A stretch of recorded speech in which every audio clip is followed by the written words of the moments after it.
This is the 10 o'clock news on KTVU Fox 2. You know, it's really sad, and thank the firefighters for really, doing everything they can. Heartbreak in San Francisco tonight after an explosion and fire rips right through a home, killing one person. Good evening, everyone. I'm Mike Meeback. And I'm Claudine Wong. Today's explosion blew out windows and doors across one neighborhood. It happened in the Sunset right there on 22nd Avenue near Noriega. KTVU's Jenna Katsuyama joins us live tonight from the neighborhood where firefighters, Jenna, remain on the scene. Mike and Claudine, first of all, I want to start off saying that we did call the medical examiner's office to see if they had an identification on that victim who was killed in this fire. They said right now they have not, they don't have any name to release, but they are hoping to have that by tomorrow morning. I'm going to step away so you can see what the scene is like on 22nd Avenue in the Sunset District right now. You can see they brought in floodlights. They've been using this backhoe to clear away the debris. And there are two pickup trucks with San Francisco police that are there that we've been seeing them put things in, which could be evidence from this scene where the fire and this blast happened. But certainly it is a very tragic and somber scene here tonight. A terrifying sight on the 1700 block of 22nd Avenue. Neighbors say about 9:30 Thursday morning they heard a big boom and then saw flames and smoke rising from the home. One neighbor took this video from across the street where the force of the blast broke windows and blew out doors. It felt like the biggest earthquake that hit for 1 second. It felt like the house has a huge barbell dropped on it. At the first I thought it was like an earthquake because with the big sound in the house shake a little bit. One man said he was outside and saw the blast blow out the home's garage door with flames inside that quickly spread to the top floor. Blocks away, Jason Wu's home security camera recorded the sound of the massive explosion. It set off car alarms throughout the Sunset neighborhood.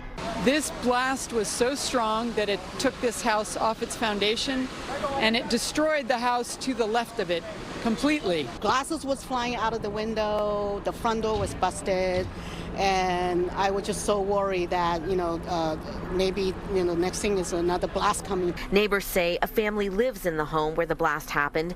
They say they saw a person, possibly a caregiver, come out, her body burned, and screaming that there was a person inside the house. That woman was rushed to the hospital. And I just wish that the person who got injured would heal quickly. And thank the firefighters for really, doing everything they can. By evening, San Francisco fire crews brought floodlights, canine units, and heavy machinery to remove the rubble and search for the missing resident. Work paused when they found the person, and firefighters stood solemn and silent as they pulled the person's body from the debris. We're going to have officers out here on 22nd Avenue until we can make sure that the homeowners can secure their homes.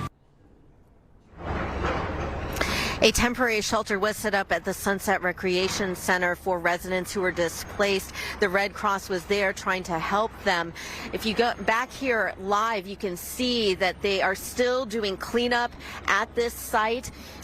They do say that some residents are being allowed to come back. We saw some getting in and being able to move their vehicles. We just saw another couple residents being escorted to their home. But there are many people who are not going to be able to stay in their homes tonight.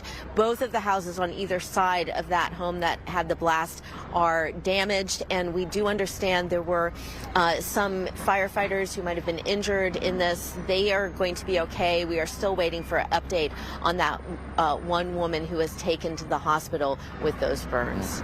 Mike.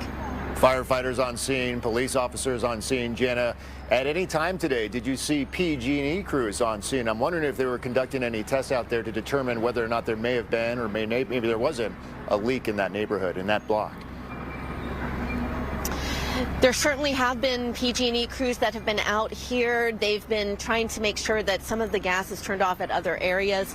And again, they have investigators trying to figure out the cause, so we're hoping to get some more information about that soon. All right. Jenna Katsuyama live tonight in San Francisco. Jenna, thank you.